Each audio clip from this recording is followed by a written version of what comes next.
On dit Pénélope remarquable dans l'art de tisser. Sa renommée est grande dans toute la Grèce.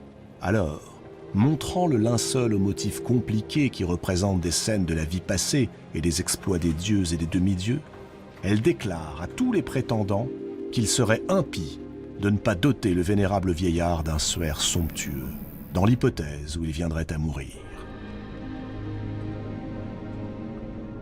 Dès qu'elle aura terminé, elle désignera son futur époux, mais pas avant. Rassurés, les prétendants accordent à Pénélope ce qu'elle demande et retournent à leur banquet. Pénélope, elle, regagne sa chambre.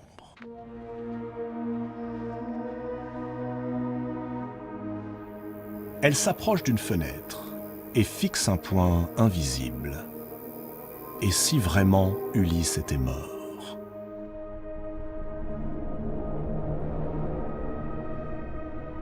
À peine cette pensée a-t-elle effleuré son esprit qu'elle la chasse. Non, Ulysse va revenir. Ses doigts caressent le linceul et son visage s'éclaire. La solution est entre ses mains. Lentement, elle défait les mailles une à une. Et c'est ainsi que désormais ses jours se passent à tisser l'ample voile et ses nuits à défaire l'ouvrage à la lumière des torches.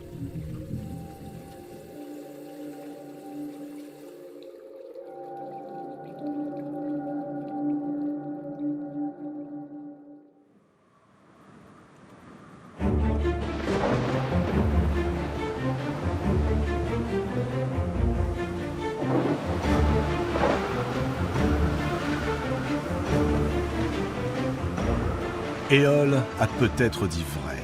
Ulysse est maudit. Depuis qu'ils ont été chassés par le maître des vents qui leur avait offert le moyen de rentrer chez eux, cet outre, renfermant tous les vents de l'univers, le héros aux 1000 ruses et ses hommes affrontent tempête sur tempête.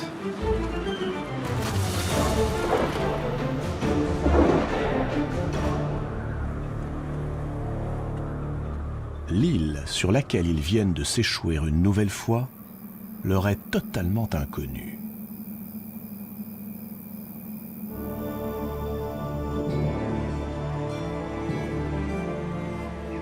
Ulysse scrute longuement le paysage. Devant eux se dresse une épaisse forêt et au sommet d'une colline, une maison en pierre polie.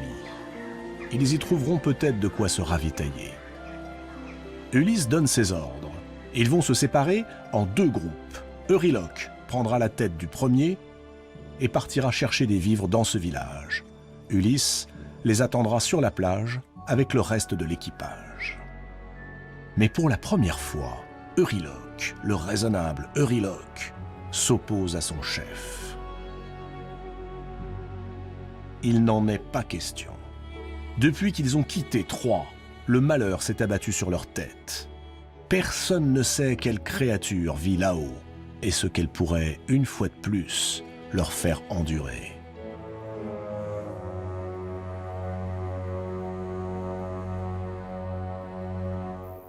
Polythès, l'autre capitaine d'Ulysse, approuve.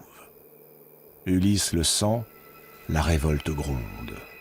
Dans ce cas, propose-t-il, que l'on tire au sort. Euryloque accepte.